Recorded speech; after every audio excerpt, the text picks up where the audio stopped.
Mental illness మనిషి శరీరానికి జబ్బు చేస్తుంది అన్నది అందరికీ తెలిసిన విషయమే, కానీ మనసుకు కూడా జబ్బు చేస్తుంది అన్నది కొంతమందికి మాత్రమే తెలిసిన విషయం. దీన్నే మెంటల్ ఇల్నెస్ అంటారు. అలాంటి వ్యక్తులను మెంటల్లీ సిక్ పీపుల్ అంటారు. వీళ్ళు పైకి చూడటానికి మనుషులు బాగానే ఉంటారు, తింటూ తిరుగుతూ మాట్లాడుతూ. ఎందుకంటే మనసుకు చేసే జబ్బు పైకి కనిపించదు కనుక. కానీ అది లోపల మనిషిని తినేస్తూ ఉంటుంది. ఇంకా శారీరక వ్యాధులకు మందులుంటాయి, కానీ మనోవ్యాధికి మందులుండవు.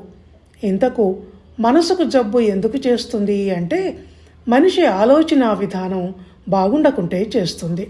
కొంతమందికి ఎప్పుడు నెగటివ్ ఆలోచనలు తప్ప పాజిటివ్ ఆలోచనలు రావు. ఏమీ జరగకముందే ఏదో జరిగిపోతుందన్న భయాలు ఎక్కువ ఇలాంటి వాళ్ళల్లో.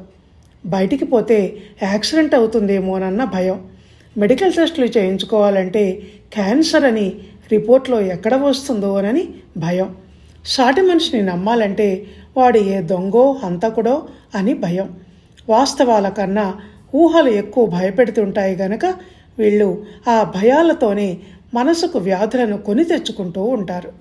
మానసిక రోగాలకు మరో కారణం ఏమిటి అంటే ఎప్పుడు ఎదుటి వాళ్ళ జీవితాలతో తన జీవితాన్ని పోల్చుకుంటూ వాడికి అదుంది ఇదుంది నాకు లేదు అని ఆత్మన్యూనతకు గురవుతూ ఉండటం.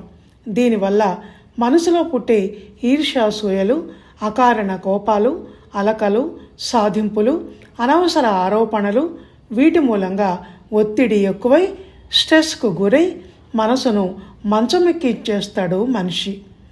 అన్నీ నాకే కావాలన్న స్వార్థపూరిత మనస్తత్వం, తనలోని లోపాలను ఒప్పుకోలేని అహంకారం, క్షమాగుణలేమి, తప్పులను ఎదుటి వాళ్ళ మీదికి తోసి తప్పించుకునే ఎస్కేపిజం, వీటి మూలంగా కూడా ఈ మెంటల్ సిక్నెస్ అనేది వస్తుంది.